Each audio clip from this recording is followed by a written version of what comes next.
Vous avez dit en début d'émission que vos problèmes sont en partie liés à votre adhésion à la candidature de Maître Michel Ndoki qui s'est porté, qui a déclaré sa candidature, je vais dire, pour la convention de 2023. Alors, j'aimerais bien vous poser la question de savoir quels sont les fondements de cette adhésion.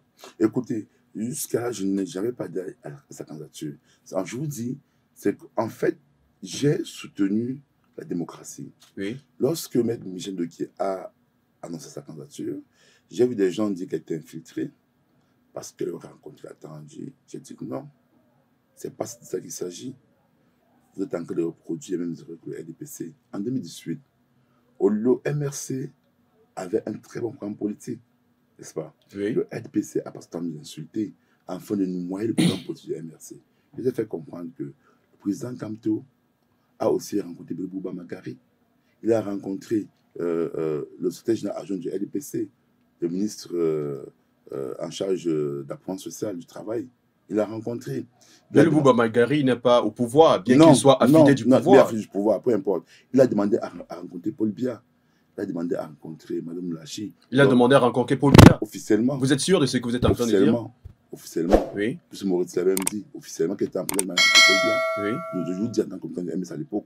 Oui. Il a demandé à rencontrer Mme Moulachi.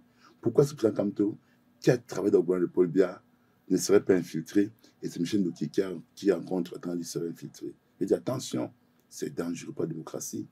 Laissons le mec Michel Ndoki dérouler son programme qu'elle veut du MRC entre 2023 et 2028.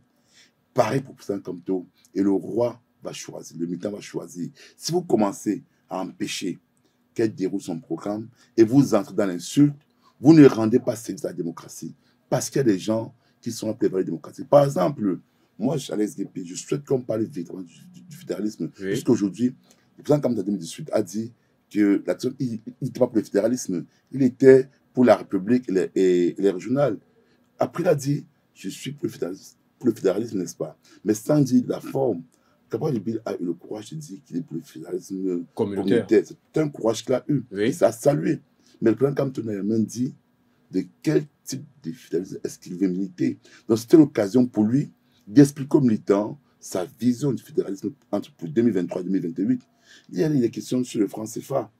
J'aurais aimé qu'il prenne position sur le franc CFA. D'ailleurs, il y a un scandale qui lui concerne sur le franc CFA. Je me rappelle de l'époque de Maître Sop, quand il vivait encore. Oui. Maître Sop, à l'Assemblée nationale, avait dit que le problème avec le franc CFA, quand à l'époque c'était l'ancien président français que Macron a succédé. François Hollande. François Hollande était invité en France-Afrique. Oui. Oui.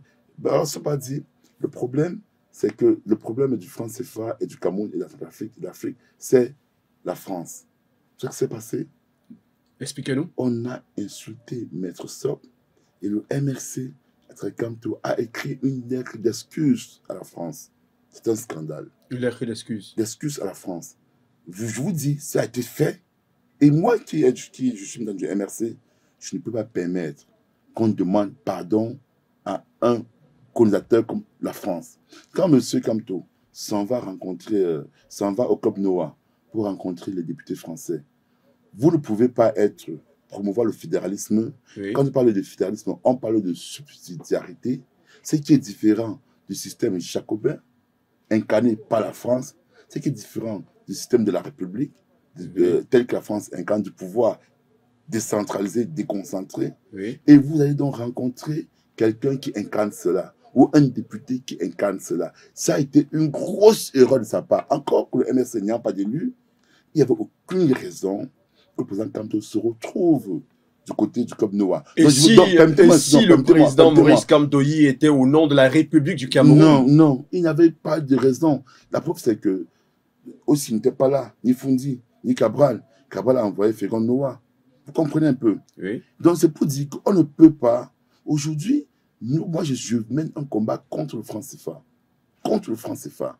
Donc je ne peux pas accepter d'être dans un parti politique où le président s'en va prendre des postures en faveur du franc CFA, ça va prendre des postures en faveur de l'État unitaire décentralisé que M. Biapol défend avec la France, alors que je suis pour le fédéralisme. La moindre des choses, c'est de me consulter, de consulter les militants. Alors là, cette tendance à faire, cette tendance, façon de faire, de prendre des postures contre-productives, Et c'est pour ça que vous voyez, par exemple, les gens comme Patrice Sanga l'appellent le jacobin. Il n'a pas tort de le dire. Oui. Parce que quand vous prônez les valeurs du fédéralisme, il y a des erreurs que vous ne commettez pas. M. Kamto n'avait pas besoin de se retrouver au club Yang Noah. Il n'avait pas besoin. Pas question. C'était hors question, vu ce que nous incarnons aujourd'hui. Et c'est une trahison à ce que nous incarnons. Vous savez, au lieu qu'on pose dans les véritables questions, qu'on débatte sur ces questions-là, les gens vont venir vous insulter, que non, vous n'avez plus votre part, alors